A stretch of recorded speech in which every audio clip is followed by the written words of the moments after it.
अस्सलाम वालेकुम, आप देख रहे हैं दारिया न्यूज़ नेटवर्क और मैं हूं आसिया कोसर। आज हम बात करेंगे वफाकी दारुल हुकूमत यानी इस्लामाबाद की। वो इस्लामाबाद जिसे वजारत दाखिला समेत इस्लामाबाद के तमाम डिपार्टमेंट्स जो हैं वो सेफ सिटी क्लेम करते हैं। अगर हम इस्लामाबाद पुलिस की बात करें तो उनका भी ये दावा है कि वफाकी दारुल हुकूमत एक सेफ सिटी है। लेकिन इस्लामाबाद जो कि पूरे मुल्क का, पाकिस्तान का वफाकी दारुल हुकूमत है, वो कितना महफूज है ये आज की इस एपिसोड में हम आपको बताएंगे। लेकिन उससे पहले मैं आपको ये बताती चलूँ कि हम ज़्यादा दूर नहीं जाएंगे। सिर्फ एक महीने में जो चोरी, डकैती, कत्ल और अगवा की वारदातें हुई हैं, आज हम सिर्फ उस पर बात करेंगे कि जुलाई के महीने में इस्लामाबाद में क्या कुछ होता रहा है और क्या उसके बाद भी वफाकी दारुल हुकूमत को सेफ सिटी क्लेम करने के लिए वजारत दाखिला समेत इस्लामाबाद पुलिस और दीगर डिपार्टमेंट्स तैयार हैं। क्या अब भी वो ये इस वीडियो के बाद भी कहना चाहेंगे कि वफाकी दारुल हुकूमत जो है वो एक सेफ सिटी है? हमारे साथ स्टूडियो में आज बहुत सीनियर क्राइम रिपोर्टर, 15 साल से ज़ायद उनको अरसा गुजर चुका है क्राइम के बीट को कवर करते हुए, और सहाफ़त में एक लंबा अरसा उन्होंने जो है वो गुजारा है, और इस्लामाबाद पुलिस के तमाम उतार चढ़ाव से और तमाम तरीक़ाकार से और तमाम मुश्किलात से और उनकी आदात से बखूबी वाकिफ़ हैं। जावेद बागर साहब आज हमारे साथ स्टूडियो में मौजूद हैं। हम उनसे जानेंगे कि गुज़िश्ता एक माह में इस्लामाबाद में क्या सूरत हाल रही, क्राइम है वो सहाफ़त को दिया। हम उनसे बात करेंगे। जावेद बागर साहब हमारे साथ मौजूद हैं। जावेद बागर साहब, एक अरसा आपको गुजर गया, इस्लामाबाद पुलिस के तमाम उतार चढ़ाव आपने देखे हैं, तमाम आदात से भी आप यकीनी तौर पर बखूबी वाकिफ़ होंगे। इससे कबल की भी आपने सिचुएशन देखी, गुज़िश्ता दौरे हुकूमत में जो क्राइम की सूरत हाल रही वो भी देखी होगी, और अब फाइनली PTI का दौरे हुकूमत है। क्या देखते हैं कि किस तरह इस्लामाबाद पुलिस जो है वो काम कर रही है? और अगर हम सिर्फ जुलाई के महीने की बात करें तो जुलाई में क्या सिचुएशन रही, क्राइम की वारदातें कितनी हुई और क्या कुछ बड़े वाक़यात जो हैं वो सामने आए? बहुत शुक्रिया आसिया। आज आपने जिस मौजू का इंतखाब किया है, ये मैं समझता हूँ कि न सिर्फ इस्लामाबाद के लिए, पूरे पाकिस्तान के शहरियों के लिए, अवाम के लिए इंतहाई अहम इशू है। क्योंकि सबसे ज़्यादा जो चीज़ काउंट होती है या जिसको देखा जाता है वो होता है क्राइम। अगर क्राइम आपके मुल्क में कम है, उसकी रेशो कम है, तो यकीनन सूरत हाल बेहतर महसूस होती है, अमन अमान की सूरत हाल को बेहतर तस्वर किया जाता है। लेकिन क्योंकि पाकिस्तान में दारुल इस्लामाबाद है, तो इस्लामाबाद में अगर क्राइम की रेशो इस कदर ज़्यादा हो गई या कम हो गई तो वही काउंट होगा। आज जिस तरफ आपने इशारा किया कि इस्लामाबाद में क्राइम की सिचुएशन क्या है या इसमें क्या किस तरह के मामला चल रहे हैं, तो उस पर एक बड़ी लंबी कहानी है।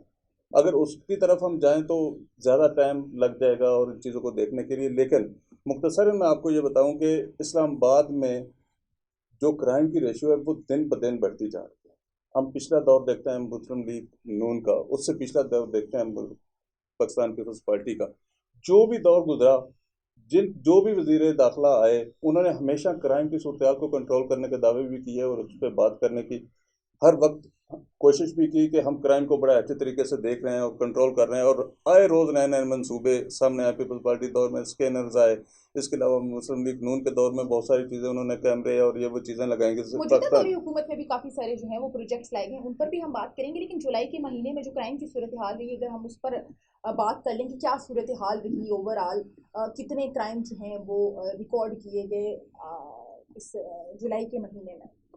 बिल्कुल आसिया, ये जो महीना गुजरा है, जो पिछला जुलाई का महीना था, अब अगस्त शुरू हो गया। जुलाई का महीना इंतहाई कर्ब का महीना मैं समझता हूँ इस्लामाबाद के शहरियों के लिए, पाकिस्तान की आवाम के लिए रहा है, जिसमें क्राइम की रेशो ऐसे जंप की है जैसे वो कभी कहते होते थे ना, डॉलर बेलगाम हो गया। अब इस्लामाबाद में क्राइम बेलगाम होता नज़र आ रहा है।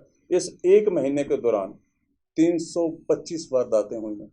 आप ये अंदाज़ा लगा सकते हैं 325 कि वारदातें, आपको नहीं लगता बड़ी अलार्मिंग सी सिचुएशन है ये? इसमें कोई शक नहीं है, ये बहुत बड़ी अलार्मिंग सिचुएशन है। इसमें अगवा हैं, इसमें कत्ल हैं। अब इस्लामाबाद जैसे शहर में, जिसको हम पूरे पाकिस्तान की मिसाल तस्वर करते हैं, उसमें अगर आप सूरत हाल क्राइम की इस तरह देख रहे हैं, तो मैं समझता हूँ कि ये पुलिस, ये बाकी हमारे इदारे क्या कर रहे हैं। इनको क्या वक्त से पहले किसी चीज़ का कोई पता नहीं होता? इनको सब कुछ पता होता है। हमेशा ये कहा जाता है, हम छोटे थे तब भी सुनते आ रहे हैं कि पाकिस्तान में क्या पूरी दुनिया में एक इशू आम हो जाता है। जब वो इशू आम हो जाता है तो उसका सद्देबाब किया जाता है। इस्लामाबाद में अगर इस तरह की वारदातें हो रही हैं तो ये इसको देखना चाहिए, हमारी फोर्सेस को देखना चाहिए, हमारी पुलिस को देखना है, जिनकी ये जिम्मेदारी है कि हम इस्लामाबाद में क्राइम को कंट्रोल करेंगे। और ये कहते हैं कि हम क्राइम को बिल्कुल ज़ीरो पे ले आएंगे, लेकिन ये ज़ीरो पे ऐसे आता नज़र आ रहा है कि आए रोज़ कत्ल, आए रोज़ चोरियाँ, आए रोज़ डकैतियाँ, अगवा, इनमें दिन ब दिन इजाफा हो रहा है। अगर और आप मेरे ख्याल से जो आपने भी फिगर्स दिए हैं कि जुलाई के महीने में 325 वारदातें हुई हैं, उनमें एक अगवा की अगर हम बात करें तो आई थिंक 52 के करीब जो है वो अगवा हुए हैं। तो उनको उस हवाले से क्या कहना चाहेंगे आपके ये मतलब एक महीने में 30 से 31 दिन होते हैं, यानी कि पर डे 2 अगवा किए गए हैं इस्लामाबाद में। अगर 52 का हम लोग करें तो एवरेज ये निकलती है कि एक दो दिन में तकरीबन 2 अगवा जो हैं वो किए गए। तो इस्लामाबाद की पुलिस क्या कर रही है, और ये बहुत बड़ी तादाद है, इसमें लड़कियों की क्या सूरत हाल है? क्या ये सारी लड़कियां थी या इनमें कुछ लड़के भी शामिल थे जो अगवा हुए? बिल्कुल, आप आसिया जिस तरफ आप इशारा कर रही हैं, जिसकी आप निशानदेही कर रही हैं, यकीनन पुलिस भी उससे आगाह आगाह है कि इस जितनी वारदातें ये 52 वारदातें जो हुई, इसमें ज़्यादा जो अगवा हैं वो लड़कियों के हैं। इसमें जो कत्ल हुए हैं, 9 कत्ल हैं, इसमें ज़्यादा तादाद में लड़कियां अच्छा, ही नौ कत्ल कत्ल हुई हैं। 9 कत्ल भी हुए हैं मतलब जुलाई के हाँ, महीने में इसमें अगर हम 9 बात करें? कत्ल भी हुए हैं, उसमें भी तादाद लड़कियों की ज़्यादा है। अगर इस तरफ हम देखें तो हम बिल्कुल हमें ये नज़र आता है कि हमारी इस्लामाबाद की जो पुलिस है बिल्कुल लंबी तान के सो गई है, उसको किसी चीज़ की कोई परवाह नहीं। मुझे नहीं समझ आती कि वो किन चीज़ों में मगन है या किन खातों में लगी हुई है या वो क्या कर रही है। अगर इन्हीं चीज़ों को हम थोड़ा सा बैकग्राउंड इनका देखें तो इस्लामाबाद में इस तरह के इश्यूज चल रहे हैं कि अब आए रोज़ वारदातें और आए रोज़ झगड़े, आए रोज़ कत्ल, ये कोई आम सी बात नहीं है। इसमें पुलिस को, पुलिस के इदारों को या बाकी चीज़ों को देखते हुए ये समझ आनी चाहिए कि हमें किस तरफ जाना चाहिए, हमें क्या करना चाहिए, हमारी स्ट्रेटजी क्या है, पुलिस की स्ट्रेटजी क्या है। पुलिस तो इस वक्त सिर्फ और सिर्फ किसी अपने खास मिशन में लगी हुई है, उसको ये समझ नहीं आ रही है। सेफ सिटी कैमरे लगे हुए हैं, सेफ सिटी कैमरे से कोई हमें कामयाबी हासिल नहीं हो रही, उनका हमें क्या फ़ायदा है? जिस पे हमने करोड़ों रुपए खर्च कर दिए, उसका हमें क्या फ़ायदा हुआ? हमें तो कुछ समझ नहीं आ रही। गाड़ियाँ चोरी हो जाती हैं, कभी कोई रिकवरी नज़र नहीं आती है। अभी पुलिस मंशियात के पीछे लगी हुई है कि मंशियात मंशियात मंशियात कर रही है। अगर मैं सिर्फ इस्लामाबाद के 2-3 सेक्टर की बात करूँ, जिसमें E11, F11 और F10 है, उसमें क्या कुछ हो रहा है? क्या पुलिस इससे आगाह नहीं है? पुलिस का मुतलका थाना इससे आगाह नहीं है? उसको बड़ी अच्छी तरह से पता है कि पार्टियां कहाँ हो रही हैं, शराब कहाँ से प्रोवाइड हो रही है, चर्च कहाँ से मिल रही है, आइस कहाँ से जा रही है। और ये अगवा का जो सिलसिला है या उसके बाद कत्ल का जो लड़कियों का सिलसिला है वो कैसे हो रहा है, वो सारा हम पता इस है, पर इसका भी बैकग्राउंड यही जावेद है। बागर साहब, हम इस पर भी बात करेंगे कि ये जो आप बात कर रहे हैं बड़ा इंटरेस्टिंग ये पॉइंट है कि मतलब पुलिस को ऑलरेडी सारा इल्म होता है, और जिन सेक्टर्स की आप चंद एक सेक्टर्स का आप जिक्र कर रहे हैं उनके बारे में भी यकीनी तौर पर पुलिस को जो है वो इल्म होगा। उससे पहले हम अपने नाज़रीन को ये बताना चाहते हैं कि ये जो अब तक के आपको फिगर्स दिए गए हैं कि 325 वारदातें जुलाई के महीने में हुई, जिसमें से 52 कत्ल हैं और सॉरी इसमें 52 जो हैं वो अगवा के केसेस हैं और 9 कत्ल हैं, जिनमें एक बड़ी तादाद जो है वो लड़कियों की शामिल है। लेकिन ये सिलसिला यहाँ पर रुका नहीं है। ये अगर जुलाई की ये प्रोग्रेस थी तो हम ये सोच रहे थे, मैं ज़ाती तौर पर ये सोच रही थी कि शायद अगस्त में पुलिस इसको ओवरकम करेगी और अगस्त में चलकर कोई शायद बेहतरी आएगी। लेकिन आज दिन की जो हमने सिचुएशन देखी उसके लिए मैं ये समझती हूँ कि मैं तो चूँकि हैरान हूँ ही हूँ, लेकिन मुझे ये लगता है कि हमारे नाजरीन भी काफ़ी ज़्यादा हैरान होंगे, क्योंकि आज दिन में 3 जो हैं वो कत्ल हुए हैं। एक इस्लामाबाद पुलिस को लाश मिली है एक आटे के तोड़े में जो है वो बंद F11, जो कि आप ये समझ लें कि बड़ा पोस्ट सेक्टर इस्लामाबाद का तस्वर किया जाता है। फिर एक घर से 2 लाशें जो हैं वो बरामद हुई हैं, और साथ ही साथ एक भाराको की हदूद में एक पुलिस मुकाबला भी जारी था। पुलिस मुकाबले को एक साइड पे रख के हम अगर सिर्फ इन कत्ल की वारदातों के हवाले से बात करें तो आप मुझे जावेद बाग साहब ये बताइएगा कि F11 में आज जो लाश बरामद हुई उसके पीछे क्या स्टोरी है और उस पर क्या कहना चाहेंगे? आई थिंक उसकी शायद 25 या 30 साल उस लड़की की उम्र थी। इससे पहले भी इस तरह के बहुत सारे केसेस सामने आए हैं। तो उस सबसे पहले तो उस के बारे में जो आज लाश मिली है उसके हवाले से थोड़ा सा बताइएगा कि वो कहाँ से मिली और किस तरह से पता चला, और फिर हम आगे इस पर भी बात करेंगे कि आखिर इस तरह के वाकयात हो क्यों रहे हैं और पुलिस क्या कर रही है। तो उस लाश के बारे में अगर आप हमें थोड़ा सा बता दें कि क्या। बिल्कुल, हसिया जो बात हमने की लाश के वाले से, या कैसे वाक़या कैसे पेश आया, या कैसे इसकी क्या, इसका बैकग्राउंड क्या है, इसमें क्या हो सकता है, हमारी एक असेसमेंट ही होती है, हमारा एक अंदाज़ा होता है। क्योंकि हम मुझे भी बड़ा अरसा हो गया पुलिस के साथ काम करते हुए, पुलिस की रिपोर्ट्स करते हुए, लेकिन इसमें सारी चीज़ों का पता उस वक्त लगता है जब सारी हकीकत सामने आ जाती है। इसमें पहले ये होता था कि जिस इलाके में ये वारदात होती थी, इस तरह की वारदात होती थी, उसका थाना जिम्मेदार होता था। अब क्योंकि पुलिस हमारी मॉडर्न हो गई, उन्होंने अलग अलग सारे विंग बना दिए हैं। अब ये जिम्मेदारी फलां विंग की है, ये जिम्मेदारी फलां विंग की है, थाना उसमें से बरी जुमा हो गया। वो ये समझता है कि ये मेरी मर्डर हो गया तो उसकी तफ्तीश होमिसाइड ने करनी है, वो सीआईए में बैठे हुए हैं, वो देखेंगे, वो केस उनको ट्रांसफ़र हो जाता है, वो करते हैं। थाने वाले ये समझते हैं कि बस उनकी सर से जूं जो है ना वो मर गई है, लेकिन ये जूं मरी नहीं है, ये जूं उनके गले पड़ रही है, क्योंकि वारदात उन्हीं के इलाकों में हो रही है। उनको ये पता ही नहीं है, उनको ये खबर ही नहीं है कि उनके इलाके में क्या हो रहा है और किस तरह हो रहा है। जिस तरह मैंने पहले जिक्र किया कि F11 में, E11 में या F10 में पार्टियां हो रही हैं, ये इस तरह के मर्डर, आप नूर मुकद्दम केस को देख लें, उसके पीछे क्या बात है, यही और चीज़ें हैं, बिल्कुल एक पार्टियां होती बड़ी हैं। मतलब केस पर तो बड़ी हाइप क्रिएट हुई, उस पर भी थोड़ी सी नज़र अगर हम डालना चाहेंगे, हम अपने नाजरीन को भी बताना चाहेंगे कि ये 2-3 बड़े इंपॉर्टेंट केस थे, उनके बारे में हम जावेद बागड़ साहब से जानेंगे। ज़ाहिर बात है जो इन्फॉर्मेशन ऑब्वियसली उनके पास होगी वो शायद आम जनरल पब्लिक के पास तक शायद तब तक ना पहुंची होगी। एक तो नूर मुकद्दम केस है, अच्छा फिर एक उस्मान मिर्ज़ा केस जो है वो सामने आया था, फिर एक आज इस तरह जो लड़की की लाश मिली है उसकी एज भी 25-30 साल जो है वो बताई जा रही है, और पुलिस के मुताबिक ये कहा जा रहा है कि वो एक बोरी बंद लाश थी। जब उसे खोला गया तो उसके चेहरे पर जो है वो तशद्दुद के निशानात थे, उसके चेहरे पर एक साइड पे एक होल भी जो है वो बनाया गया था। आप डोंट नो वो चाकू से बनाया गया या उसको गोली मारी गई किस तरह से, अभी तो इस पर तहकीकात जारी हैं। तो ये बड़े सीरियस किस्म की और अलार्मिंग सी सिचुएशन है, और ये 3-4 तो बड़े इंसिडेंट्स हैं। तो नूर मुकद्दम केस के हवाले से बताइएगा कि उसमें क्या पेशरफ्त है, वो क्या सारा सिनेरियो था। अब तो मेरे ख्याल से वो तो मीडिया की सुर्खियों से भी गायब होता जा रहा है। आप बिल्कुल ठीक कह रही हैं कि जब हमारी हुकूमत या हमारे वज़रा जो हैं, वो उससे फैसला देना शुरू हो जाएँ तो पुलिस या बाकी इदारों का काम मेरे ख़्याल में कुछ नहीं रह जाता। वो यही समझते हैं कि बस हमारे वज़ीर दाखिला ने बयान दे दिया है, बस उसके फांसी के लिए सारे डॉक्यूमेंट्स हमारे पास मौजूद हैं, हमारी तफ्तीश मुकम्मल है, तो वो सारा इस तरह नहीं होता। ये सारी चीज़ें बाकायदा तौर पे तफ्तीश और गुनाह और बेगुनाह का सिलसिला होता है, वो उसको पहले पूरा किया जाता है, उसके बाद ये आगे चल के बातें होती हैं। सज़ा देना अदालत का काम है, ना वज़रा का काम है, ना पुलिस दे सकती है, ना वज़ीर दे सकते हैं। लेकिन हमारी बदकिस्मती ये है कि हमारे यहाँ सज़ाओं के ऐलान भी जो है ना वो वज़रा करते हैं। वो ये कहते हैं कि इसको ये सज़ा हो जाएगी, इसको ये सज़ा हो अच्छा, जाएगी, और उस यहाँ मैं पे आपको अमल होता जावेद है। बागड़ साहब माजरत के साथ मैं आपकी बात काट रही हूँ। यहाँ मैं आपको ये बताऊँ कि कल वजारत दाखिला में इंटीरियर मिनिस्टर की प्रेस कॉन्फ्रेंस हुई, तो वहाँ पर एक सहाफ़ी के सवाल के जवाब में इंटीरियर मिनिस्टर का ये कहना था कि अब मैं उसे इनकाउंटर में जो है वो शूट आउट तो नहीं करवा सकता। तो मतलब मैं उस टाइम हैरान थी कि क्या इससे कबल इस तरह की चीज़ें यहाँ होती रही हैं कि वज़ीर दाखिला, अगर उन्होंने ये मजाक में भी बात की थी तो उस सूरत में भी हमें सोचने की ज़रूरत है कि इस तरह के अगर सीरियस इशू पे इन्हीं केसेस के हवाले से जो है वो किसी सहाफ़ी ने मिनिस्टर साहब से सवाल किया था, तो उन्होंने कहा कि मैं उसे अब जितना हम कर सकते थे, जितना पुलिस कर सकती थी उतना कर रही है। नूर मुकद्दम केस के हवाले से हो रही थी, तो उन्होंने कहा मैं उसको इनकाउंटर में तो मरवा नहीं सकता।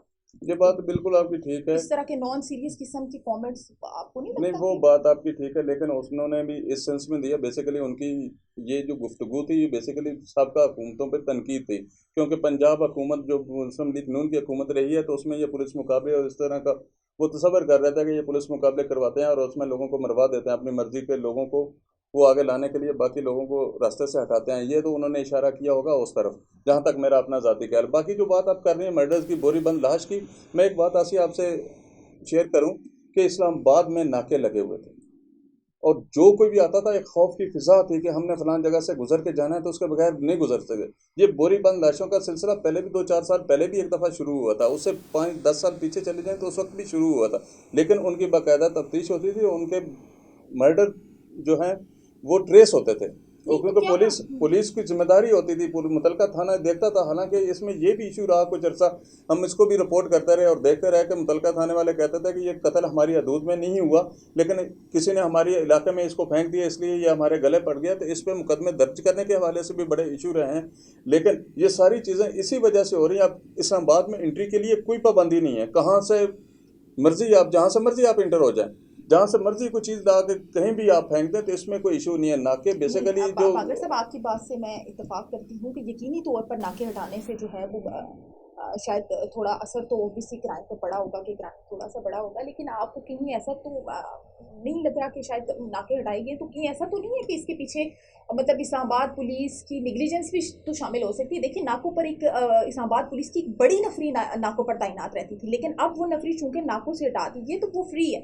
इस्लामाबाद पुलिस के पास अब काम करने के लिए नफरी पहले की निस्बत ज़्यादा है। जो नाकों पर से लोग हटाए गए थे उन्हें पेट्रोलिंग में लगाया जा सकता है, उन्हें गश्त पर मामूर किया जा सकता है, उन्हें केसेस की तफ्तीश के लिए जो है वो फिक्स किया जा सकता है, उनसे दीगर जो हैं वो जिम्मेदारियां भी तो ली जा सकती हैं ना। अब देखें, नूर मुकद्दम केस को अगर आप देखें तो वो किसी नाके का मोहताज तो नहीं था। वो जो क्रिमिनल था जिसने बस ये सारी वारदात की, तो उसे तो वो तो किसी नाके पे अगर नाका होता भी तो उसका तो उसको कोई नुकसान नहीं था। आज की लाश की जो बोरीबंद लाश है इसकी भी अगर हम बात करें तो F11 से ये मिली है लाश। इसके बारे में चलें कोई 1% चांस हो भी सकते हैं कि शायद नाकों का उस बंदे ने कोई फ़ायदा उठाया होगा।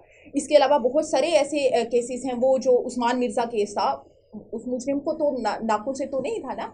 ये तो वो चीज़ें हैं जो इंटरनली इस्लामाबाद पुलिस ने हैंडल करनी थी। तो आप नहीं समझते कि इस्लामाबाद पुलिस की इसमें बहुत बड़ी निगलिजेंस है। दूसरी जानब एक बहुत अहम इशू आप इस पर भी नजर डालिए, क्या इस्लामाबाद पुलिस को ट्विटर और दीगर जो सोशल मीडिया अकाउंट्स हैं उनको हैंडल करने की इजाज़त है? दिन भर तो वो हमें नज़र आता है कि ट्वीट्स पे ट्वीट्स, कभी एसपी साहब के आ रहे हैं, कभी एसएसपी साहब के आ रहे हैं, दीगर पुलिस के जो अफसरान हैं वो दिन भर तो ट्वीट में मसरूफ रहते हैं। तो क्राइम असल में जिस तरफ आपने इशारा किया ट्विटर की वजह से, इस पर भी हम बात करेंगे। जो पहला आपका क्वेश्चन है कि नाकों की वजह से इस तरह के वाक़यात पेश नहीं आते।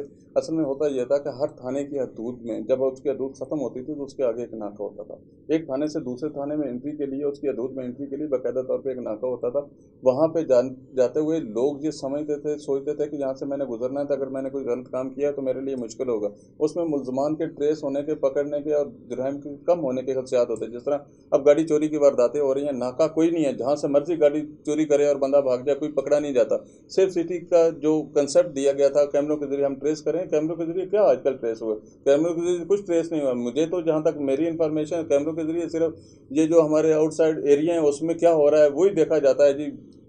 किस तरह से लोग जाते हैं, सैर सपाटे के लिए जाते हैं, तो उनको वो जो बैठे होते हैं कैमरों पर वो उनको एंजॉय करते हैं, बाकी चीज़ें कुछ नहीं हो रही। जो आपने बात की कि ट्वीट की, अब ट्वीट हमारे वज़ीर-ए-आज़म साहब भी ट्वीट करते हैं, हमारे वज़रा भी ट्वीट करते हैं। अब किसी इदारे में कोई पीआरओ है नहीं। अगर पीआरओ है तो वो सिर्फ ट्विटर के लिए है कि उसने कोई जो बात वो कहते हैं वो ट्वीट करता है। अगर उससे कोई इन्फॉर्मेशन लग जाए, मैं अगर इस्लामाबाद पुलिस की बात करें कि उसके जो पीआरओज़ हैं, अगर कोई वाक़या हो जाता है, उनसे बात अगर की जाए तो इसकी कोई तफ़सील आपके पास मौजूद है, तो वो कहते हैं जी मुझे नहीं पता, मैं पता करके बताता हूँ। उसके बाद वो फ़ोन ही नहीं उठाते और वो ये कहते हैं कि हमें इस बारे का, ऐसे वक़ूआत के बारे में हमें ना परमिशन है, ना हम बताते हैं और ना हमें पता है इसका। उनको सिर्फ पता यही है कि फ़लाँ ऑफ़िसर ने ये ट्वीट कर दिया है और फ़लाँ ऑफ़िसर ने ये कह दिया, बस उनकी प्रोजेक्शन सिर्फ़ और सिर्फ। और मैं ये समझता हूँ कि ये इस प्रोजेक्शन से न सिर्फ इस्लामाबाद के शहरियों को नुकसान हो रहा है, हमारे तमाम जो मिसाली पुलिस का एक तस्वर है उस पर भी बहुत बड़ा सवालिया निशान पैदा हो रहा है। वो अपनी प्रोजेक्शन तो कर रहे हैं, अपने आप को तो बड़ा मुतारफ़ करा रहे हैं, बड़ा बना चढ़ा के पेश कर रहे हैं कि जी हमने बड़ा ये तीर मार दिया, वो तीर मार, इतने हमने मंशियात फ़रोश पकड़ लिए। उन मंशियात फ़रोशों में कौन लोग शामिल हैं? क्या उनमें से कोई ऐसा गैंग पकड़ा गया है जो मंशियात की बड़ी खेप लाता है और आगे सप्लाई देता है? नहीं। उसमें जो पकड़े जाते हैं, दिन में आई थिंक 3 से 4 प्रेस रिलीजेस जो हैं वो इस्लामाबाद पुलिस की जानिब से जारी की जाती हैं कि आज हमने इतनी मंशियात जो है वो पकड़ ली, इतनी चरस पकड़ ली, इतनी अफीम पकड़ ली, ये पकड़ लिया वो। लेकिन आज तक मुझे ये समझ नहीं आई, पिछले 1.5-2-3 सालों से मैं भी ये सिलसिला देख रही हूँ कि कंटिन्यूसली दिन में 4-4 दफ़ा जो है वो मंशियात पकड़ी जाती है, लेकिन फिर भी ये मंशियात ख़त्म नहीं हो रही। मंशियात कैसे ख़त्म हो जाएगी? वो मंशियात क्या पकड़ी? और आप क्राइम रिपोर्टर हैं, आप इस बात को भी समझती हैं, आपने भी पुलिस को डील किया है, देखा है, इनकी प्रेस रिलीज़ों के बारे में आपको पता है कि वो मंशियात के मुकदमात का ज़रा गौर से जायज़ा लें कि वो मंशियात कितने ग्राम चर्च की जो है वो मुकदमा दर्ज होता है, उसकी FIR कितनी मालियत की चर्च की होती है, उसकी FIR कितनी शराब की बोतलों की होती है। क्या इस तरह करने से जो मेन सप्लायर है वो ख़त्म हो जाते हैं? कभी नहीं ख़त्म हो सकते अगर जब तक आप मेन लोगों पे हाथ नहीं डालेंगे, जिसकी वजह से ये खौफज़दा हैं। हमारे पुलिस वाले इस वजह से खौफज़दा हैं कि उन लोगों के हाथ लंबे हैं, वो जिस वक्त चाहें जब चाहें इनकी ट्रांसफ़र करवाने के बल पे होते हैं, वो उसी वक्त उनकी ट्रांसफ़र कराने के अहल होते हैं। वो कहते हैं कि अगर हमारे साथ ये तामन नहीं करेंगे तो पुलिस की निस्बत जो है वो मुजरिमान के पास अथॉरिटीज शायद ज़्यादा हैं, उनकी अप्रोच शायद पुलिस से ज़्यादा है। तो ये भी बिल्कुल, मैं ये समझता हूँ कि आजकल जो SHO लग रहे हैं, किसी जगह पे लग रहे हैं, वो बगैर सिफारिश के नहीं लग रहे हैं। अब SHO की तैनातियाँ किस तरह हो रही हैं, उनका मेरिट क्या है? क्या जिस थाने में एसएचओ को तैनात किया गया है कि उसकी तफ्तीश को कभी देखा है उसने बतौर तफ्तीशी अफीसर कितने मुकदमात किए, कितने मुकदमात की तफ्तीश की, और उसके मुकदमात में से जो उसने तफ्तीश मुकम्मल की या चलान मुकम्मल किए या चलान अदालत में पेश किए, तो उन चलानों में किसी को सज़ा भी हुई, उन चलानों से कितने लोगों को सज़ा हुई, उसने कितने चलान पेश किए अदालतों में, उसने क्या उसकी कारकर्दगी है जिसकी बिना पर उसको आप एसएचओ लगा रहे हैं। तो उसकी कारकर्दगी को अगर देख के आप ये फैसला करें कि एसएचओ किसको लगाना चाहिए, किसको तफ्तीश का पता है या किसको क्या समझ सूझबूझ है और वो क्या कर सकता है, तो यकीनन उसमें बेहतरी आ सकती है। कि छोटा सी मैं इसमें गुजारिश कर दूं कि जहाँ पे आप ये बात करते हैं रिश्वतस्तानी की बात करते हैं, जी हमने जीरो टॉलरेंस पे हमने काम किया, हमने कुछ भी नहीं लेना। आप पहले तो ये करें कि पुलिस को जो इख्तियारात हैं, जो उनके वाजबात हैं, जो उनकी सहूलियात के लिए फ़ंड्स मुकर्रर हैं, पहले उनको दें। अब हम सिर्फ इस बात पे जाएं कि वो अपनी तनख्वाह में कौन बंदा, कौन अब पुलिस ऑफिसर में मुझे बता दें कि जो अपनी तनख्वाह में से पैसे ला के किसी मुजरम की या मुलजम अपना मुद्दई के साथ जाएगा। कौन है ऐसा बंदा? कोई भी नहीं लगाएगा। वो उसका फ़ायदा या मुजरम को होगा या मुद्दई को होगा। वो एक को फ़ायदा देंगे, उससे पैसे लेंगे तो आगे जाके चलेंगे। जी बिल्कुल इसी तरह की सूरत हाल है कि ये भी बजट का भी एक बहुत बड़ा इशू है कि पुलिस के पास जो है वो वसाइल की भी शायद कमी है। हम आइंदा किसी एपिसोड में इस पर डिटेल से बात करेंगे। आज चूँकि वक्त कम था, लेकिन मुख्तसरन मैं आज आपको यहाँ पर ये बताती चलूँ कि आज के दिन के जो सिर्फ आज के दिन के वाक़यात हैं, उनमें एक F11 में खातून की जो है वो बोरी बंद लाश बरामद हुई है। साथ ही साथ बनी गाला की हदूद में एक हस्बैंड और वाइफ को जो है वो कत्ल किया गया है, और कहा यह जा रहा है कि मुमकिन तौर पर वो जो शख्स कत्ल हुआ, जहर देकर जिसे मारा गया, वो आर्मी का साबिक मेजर भी रहा है। साथ ही साथ थाना कुराल की हदूद की अगर हम बात करें तो वहाँ पर आज जो है वो पुलिस मुकाबला भी हुआ है। इससे कबल भी इस्लामाबाद में पुलिस मुकाबला जो है वो हुआ था, जिसमें ईगल स्क्वाड ने बड़ा बढ़ चढ़ कर हिस्सा लिया था, जिसका इफ्तिताह जो है वो वज़ीर दाखिला ने किया था। लेकिन ईगल स्क्वाड को जो है वो मात देकर मुजरिमान जंगल में भाग गए थे, जो कि बाद में पकड़े नहीं गए। इसके बाद हम अगले किसी एपिसोड में किन इश्यूज़ पर बात करेंगे, मैं ये भी चंद पॉइंट्स आपको बताती चलूँ कि सेफ सिटी के अंदर सीसीटीवी के अंदर इस्लामाबाद में जो है वो लगाए गए एक बड़ी तादाद में, वो किस तरह से काम कर रहे हैं, हम इस पर भी बात करेंगे। आइंदा प्रोग्राम में नाके ख़त्म करने से क्राइम में कितना इजाफा हुआ है, हम इस पर भी बात करेंगे। और जो मुख्य प्रोजेक्ट इस्लामाबाद पुलिस की जानिब से शुरू किए गए थे, जिनके शुरू करने पर इस्लामाबाद पुलिस ने बड़ा वबेला मचाया था कि शायद ये उनकी बहुत बड़ी अचीवमेंट है, और जिनका सहारा लेकर इस्लामाबाद पुलिस ये कहती है कि जो इस्लामाबाद शहर है, जो वफाकी दारुल हुकूमत है, वो एक सेफ सिटी है। इस्लामाबाद की पुलिस एक मॉडल पुलिस होने का जो दावे करती है, जिन प्रोजेक्ट्स के बलबूतों पर शोल्डर कैम्प्स इसमें शामिल हैं, ई टैप का एक प्रोजेक्ट शुरू किया गया था, साइकिलिंग पेट्रोलिंग यूनिट का एक प्रोजेक्ट जो है वो शुरू किया गया था, साथ ही साथ ईगल स्क्वाड बनाया गया था। इसके अलावा जेंडर प्रोटेक्शन यूनिट भी बनाया गया था। इसके अलावा भी बहुत सारे प्रोजेक्ट्स हैं। हम इन तमाम तर प्रोजेक्ट्स की डिटेल्स जो हैं वो आइंदा प्रोग्राम में लेकर आएंगे कि अब इन प्रोग्राम्स का जो इनिशिएटिव्स लिए गए थे, जो प्रोजेक्ट शुरू किए गए थे, इनका क्या स्टेटस है, ये किस तरह से काम कर रहे हैं, ईगल स्क्वाड की क्या कारकर्दगी रही, साइकिल पेट्रोलिंग यूनिट की क्या कारकर्दगी रही, ई टैप से कितने फ़ायदा उठाया गया, शोल्डर कैम्प का क्या फ़ायदा उठाया गया, जेंडर प्रोटेक्शन यूनिट का आवाम को क्या फ़ायदा है और इनकी क्या कारकर्दगी है, आइंदा प्रोग्राम में बात करेंगे। आज जिन इश्यूज़ पर बात की, हम आवाम के कमेंट ज़रूर जानना चाहेंगे कि आप इस्लामाबाद की सारी सूरत हाल पर क्या कहना चाहेंगे कि एक माह में 9 कत्ल जो हैं वो हुए हैं, और साथ ही साथ 52 अगवा की वारदातें भी हुई हैं। कुल मिलाकर 325 के करीब जो हैं वारदातें जो हैं वो इस्लामाबाद में 325 वारदातें इस्लामाबाद में जुलाई के महीने में हुई हैं। तो आप क्या समझते हैं कि इस सब के बावजूद इस्लामाबाद जो है वो एक सेफ सिटी है, और इस्लामाबाद की पुलिस क्या वाकई में मॉडल पुलिस है? हमें कमेंट्स में ज़रूर बताएं। हमारे चैनल को लाइक करें, सब्सक्राइब करें और शेयर करें, और साथ ही साथ कमेंट्स ज़रूर कीजिएगा कि आप इस्लामाबाद पुलिस के बारे में और इस्लामाबाद के बारे में क्या कहना चाहते हैं कि क्या वाकई हम सेफ सिटी में रह रहे हैं। बहुत शुक्रिया।